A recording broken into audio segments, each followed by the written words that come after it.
beras pari larang, lindu yo. Heeh.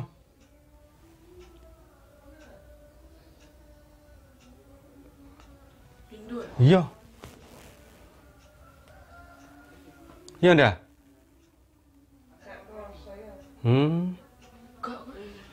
Ana pagebluk, akeh wong lara lan wong mati.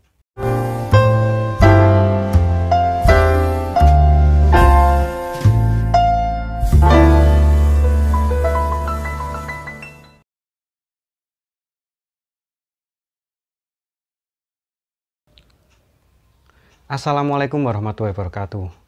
Melintasnya lintang kemukus sebagai pertanda akan datangnya pagebluk. Pada pertengahan bulan Maret tahun 2020, beberapa masyarakat melihat melintasnya sebuah komet atau biasa disebut lintang kemukus oleh orang Jawa. Apabila dikaji secara sains, munculnya lintang kemukus terjadi akibat bahan-bahan volatil yang terkandung dalam komet atau kemukus terdorong keluar menjauhi matahari, membentuk semacam ekor akibat didorong oleh tekanan radiasi matahari dan angin matahari. Namun menurut mitos dalam kepercayaan orang Jawa, kemunculan lintang kemukus dari berbagai arah mata angin merupakan suatu tetenger alam atau pertanda dari alam yang memiliki makna tersendiri yang umumnya merupakan pertanda munculnya hal buruk. Apabila mengacu pada buku karya Raden Mas Ngabei Tikno Pranoto dan Raden Mardi Suwiknyan dengan judul Sejarah Kutha Solo, Keraton Solo, Bengawan Solo, Gunung Lawu, kemunculan lintang kemukus dari berbagai arah mata angin dapat berarti sebagai berikut. Yen ana lintang kemukus metu ing wetan, ngalamat ana Ratu Sungkawa. Para nayakaning praja padha ewuh pikire. Wong desa akeh kang kerusakan lan susah atine. Udan deres, beras pari murah, emas larang. Yang berarti bila muncul dari arah timur, pertanda akan ada raja sedang berbelasungkawa. Para pengikutnya sedang bingung pikirannya. Orang desa banyak mengalami kerusakan dan bersusah hatinya. Beras dan padi murah harganya, tetapi emas akan mahal harganya.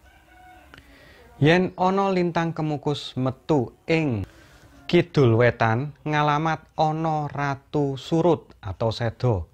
Wong desa akeh kang ngalih udan arang, woh-wohan akeh kang rusak, ana pagebluk, akeh wong lara lan wong mati.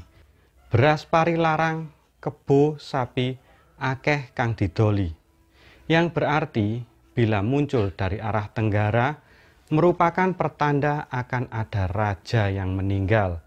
Orang desa banyak yang pindah ke kota, hujan akan jarang terjadi, buah-buahan banyak yang rusak, muncul wabah penyakit, banyak orang sakit dan meninggal. Harga beras mahal, hewan ternak, kerbau dan sapi banyak yang dijual. Yen ana lintang kemukus metu ing kidul, ngalamate ana ratu surut atau sedo. Para penggede padha susah atine, akeh udan, karang kitri wohin dadi, beras pari kebo sapi murah regane. Wong desa padha nelongso atine, ngluhurake penguwasan Pangeran Kang Maha Suci. Yang berarti bila muncul dari arah selatan merupakan pertanda akan ada raja meninggal. Para pembesar atau petinggi susah hatinya. Sering turun hujan, beras, kerbau, sapi, harganya murah. Orang desa semua bersusah hati. Oleh karenanya harus mengagungkan kekuasaan Tuhan yang Maha Suci. Dengan demikian, sesuai dengan narasi di atas, kemunculan lintang kemukus dari arah tenggara menjadi pertanda ada wabah penyakit. Ada banyak orang yang sakit dan meninggal. Oleh karena itu dapat dimaknai lintang kemukus yang muncul di tenggara diyakini oleh sebagian orang merupakan sebuah pertanda terjadinya pagebluk. Pagebluk itu adalah wabah virus corona yang menyebabkan banyak orang sakit dan meninggal dunia. Bahkan sebelum pagebluk ini terjadi, kemunculan lintang kemukus di Indonesia telah menimbulkan berbagai peristiwa besar. Salah satunya adalah mangkat atau wafatnya mantan Presiden Insinyur Soekarno pada tahun 1970 silam.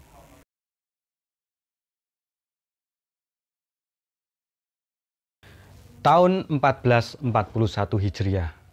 Pada kalender nasional tahun ini adalah tahun 2020. Namun apabila kita menengok kalender Islam, tahun ini memasuki tahun 1441 Hijriah. Lantas, ada apa dengan tahun 1441 Hijriah? Apakah ada yang salah? Apabila kita melihat secara kasat mata, mungkin tahun ini seperti tahun-tahun sebelumnya yang hanya merupakan suatu angka, dan memang betul, tidak ada yang salah. Namun, apabila kita sebagai orang Jawa akan terbiasa melihat sesuatu secara lebih mendalam, termasuk dalam hal menganalisis tahun 1441 Hijriah. Bahkan walau hanya dengan menggunakan metode otak-atik gatuk, akan ditemukan suatu hal yang dapat dimaknai.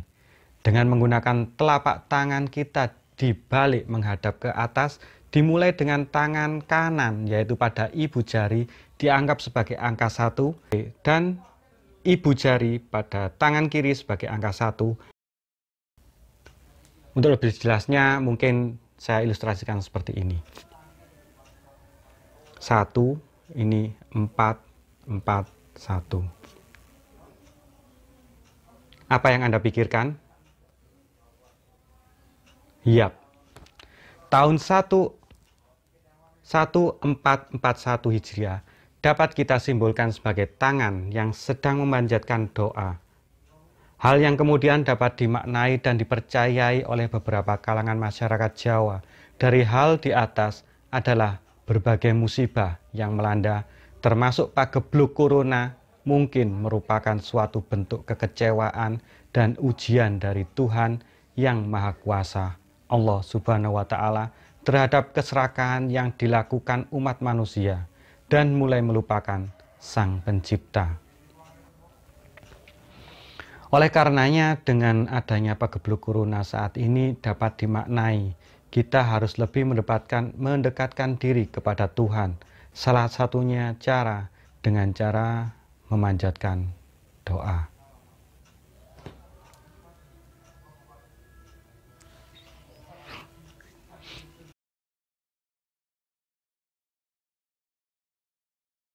Perintah untuk membuat sayur lodeh 7 macam sebagai tolak balak.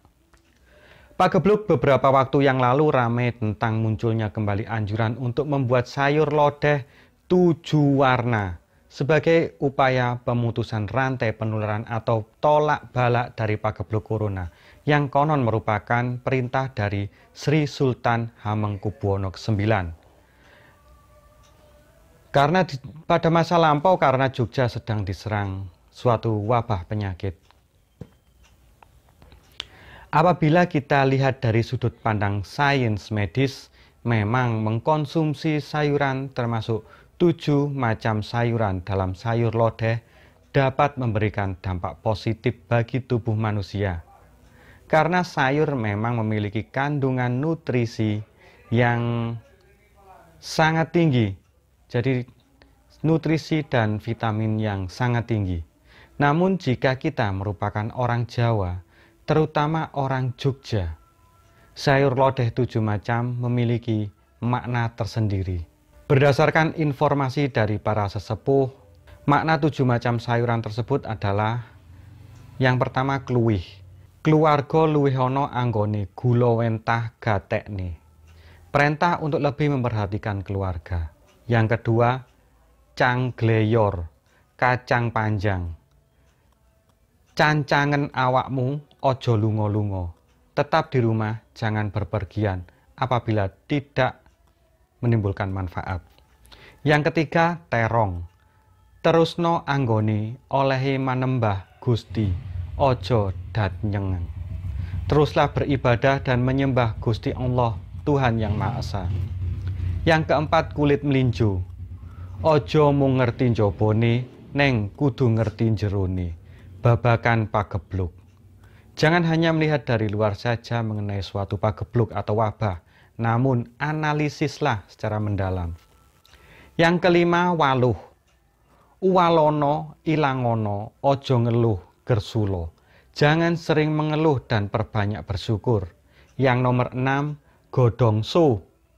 Golongan gilik, dongo, kumpul wong soleh, sugih kaweruh. Berkumpul dengan dan berdoa bersama orang-orang yang saleh dan berilmu. Yang ketujuh, tempe. Temenono olehi dedepe nyuwun pitulungane Gusti Allah.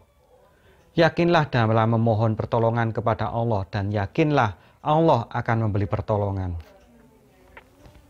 Menurut para sesepuh yang saya temui, membuat sayur lodeh merupakan pesan dari para leluhur yang diwariskan sejak zaman dahulu ketika menghadapi suatu pagebluk atau pandemi sebagai bentuk permohonan dan ikhtiar kita kepada Gusti Allah. Hal senada pun diutarakan oleh Putri Pakubuwono XII, GKR Wandasari yang dikutip dari merdeka.com, yaitu sayur lodeh merupakan makanan sehari-hari orang Jawa yang semua macam bahannya memiliki makna dan bisa diterjemahkan sebagai bentuk permohonan.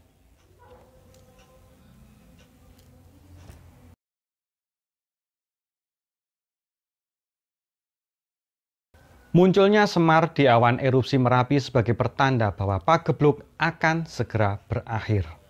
Pada tanggal 27 Maret 2020 bersamaan dengan erupsinya Gunung Merapi, ramai kabar di media sosial maupun dari mulut ke mulut bahwasanya semburan awan panas yang dikeluarkan saat erupsi Merapi mirip dengan tokoh pewayangan Eyang Semar.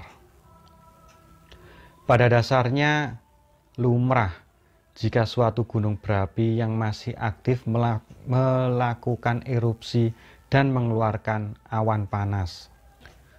Namun jika dilihat dari sudut pandang mitos, hal ini merupakan suatu tetenger atau